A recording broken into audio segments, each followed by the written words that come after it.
लखीमपुर हिंसा पर प्रियंका ने मोदी योगी को घेरा। वाराणसी में बोली, देश के गृह राज्य मंत्री के बेटे ने किसानों को कुचल दिया। जब तक इस्तीफा नहीं होता लड़ते रहेंगे।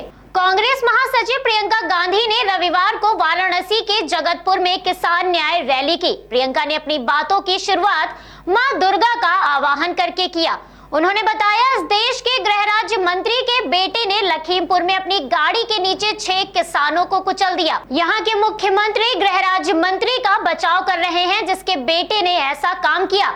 जो प्रधानमंत्री लखनऊ आ सकते थे, वो 2 घंटे की दूरी पर लखीमपुर नहीं जा सकते उन किसानों के आंसू पोंछने के लिए। प्रियंका गांधी ने बताया, जब तक गृह राज्य मंत्री का इस्तीफा नहीं हो जाता हम लड़ते रहेंगे।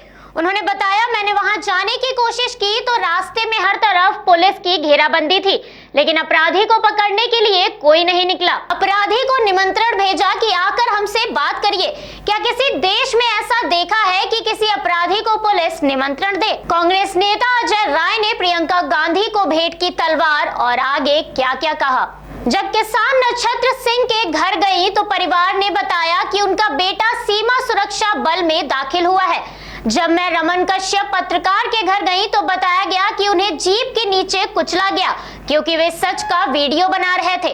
सभी परिवारों ने बताया कि उन्हें सरकार से न्याय की उम्मीद नहीं है क्योंकि हमें न्याय दिलाने वाला इस सरकार में नहीं दिख रहा है। कोरोना काल में अगर कोई अस्पताल कहता था कि हमारे पास ऑक्सीजन नहीं है तो सरकार उन पर आक्रमण कर रही थी। उसके बाद हाथरस का हादसा हुआ जिसमें सबने देखा कि सरकार ने अपराधियों पर आक्रमण नहीं किया। हाथरस में सरकार ने पीड़ित परिवार को चिता तक नहीं जलाने दी। उस परिवार ने भी यही कहा कि दीदी न्याय चाहिए, लेकिन हम न्याय की आस नहीं रख सकते। ये देश नष्ट हो रहा है, इस बात को आप सब लोग पहचानिए। सच्चाई क्या है और इसे बोलने से डर क्यों रहे हैं?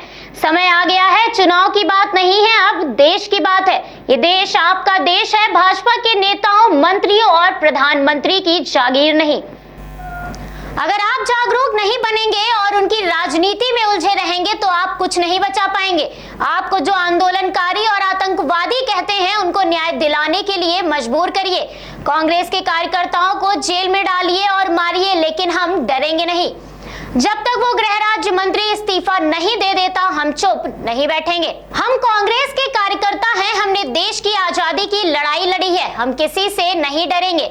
सिर्फ एक सवाल अपने मन से पूछिए, 7 साल से जब से ये सरकार आई है आपके जीवन में तरक्की हुई है या नहीं? यदि नहीं हुई तो हमारे साथ कंधे से कंधा मिलाकर लड़िए और जब तक परिवर्तन ना हो संघर्ष करते रहिए। प्रधानमंत्री ने पिछले साल अपने लिए 2 हवाई जहाज खरीदे। दोनों हवाई जहाज 16,000 करोड़ रुपए के थे और इस देश की एयर इंडिया को 18,000 करोड़ रुपए में अपने दोस्तों को बेच दिए। आप लोग समझ सकते हैं कि इस देश में क्या हो रहा है।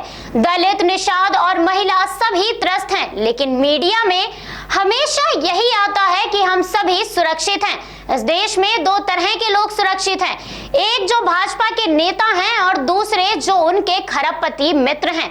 बाकी इस देश में किसी धर्म और जाति के लोग सुरक्षित नहीं हैं। काशी विश्वनाथ की विशेष साधना की और मां दुर्गा से प्रियंका ने लिया आशीर्वाद। इससे पहले प्रियंका गांधी बाबा विश्वनाथ मंदिर पहुंची, जहां उन्होंने षोडोपचार पूजन किया। प्रियंका ने भगवान शिव को मयूरी इत्र का लेपन किया। इसके बाद मंदिर की सेवायत ने उन्हें त्रिपुंड लगाया। इसके बाद उन्होंने अन्नपूर्णा मंदिर और दुर्गा कुंड स्थित मां कुष्मांडा मंदिर में दर्शन और पूजन किया। इसी कड़ी में आज कांग्रेस महासचिव प्रियंका गांधी वाड्रा ने उत्तर प्रदेश की राजधानी लखनऊ में हजरतगंज स्थित गांधी प्रतिमा पर पहुंचकर धरना प्रदर्शन किया और साथ ही उन्होंने मांग की कि केंद्रीय गृह राज्य मंत्री अजय मिश्रा टेनी को बर्खास्त किया जाए ताकि इस मामले पर निष्पक्ष जांच हो सके। प्रियंका गांधी के साथ धरना प्रदर्शन के दौरान बड़ी संख्या में कांग्रेस कार्यकर्ता भी मौजूद रहे। इतना ही नहीं, प्रियंका गांधी ने इस मामले को लेकर लखनऊ स्थित पार्टी कार्यालय पर मौन धरना प्रदर्शन भी किया। इस दौरान प्रियंका के सभी बड़े पदाधिकारी भी मौजूद रहे। इस मामले को लेकर पार्टी प्रवक्ता अशोक सिंह ने बताया, प्रियंका गांधी ने मौन व्रत रखा और मंत्री के इस्तीफे की की मांग की।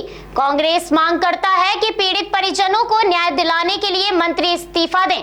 प्रियंका गांधी ने लखनऊ स्थित पार्टी कार्यालय पर सुबह 10 बजे से करीब 1 बजे तक मौन रखकर अपना विरोध प्रदर्शन किया।